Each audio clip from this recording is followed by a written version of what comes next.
Children will get a better chance landing a spot in a primary school near their homes with changes that have been made to the registration framework from next year.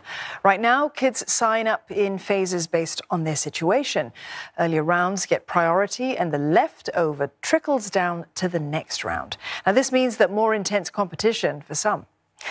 That's especially the case for a later phase called 2C. By this round, priority is mainly based on distance from the school. For instance, homes within a kilometre get first dibs.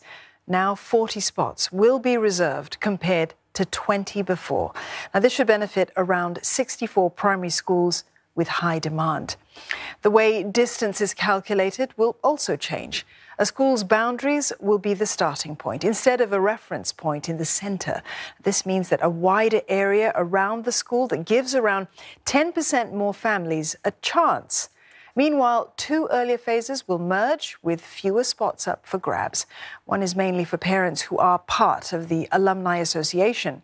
The other for kids with parents or siblings who have studied in the school before, or kids in an MOE kindergarten within the primary school. They'll get the same priority now. The Education Ministry says that the changes help make sure children of all backgrounds can attend mainstream schools and cut down on travel time. In recent years, we have observed that the number of students who can access a school near their homes without affiliation has declined. We hope that all of us will support these changes to ensure that our schools remain accessible, open, and inclusive.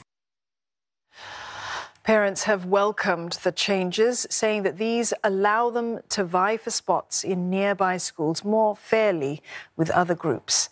At least one principal says the changes will also bring about more diversity. Sherlyn Sia with this report. Circular. And this is notch. 5-year-old Shan will be enrolling in a primary school next year.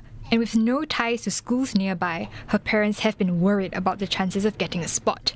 That's despite them living right next door. We live currently next to an extremely oversubscribed primary school, and neither of us are alumnus of the school. So the school that I'm in fact an alumni of is on the other end of Singapore from where I live and I work. So we were considering to enroll her there, and if we got in, we would then move homes closer to that school. The family is now relieved they're among those now given a higher chance of getting in. For hot favourite Rosyth School, it's been a yearly affair. Over 100 families living within 1 kilometre fighting for one of 20 spots. With more slots open, its principal says the children will benefit. Time can be saved on travelling to school, which otherwise can be used to pursue their interests and passion. All right, and also maybe sleep in a bit later.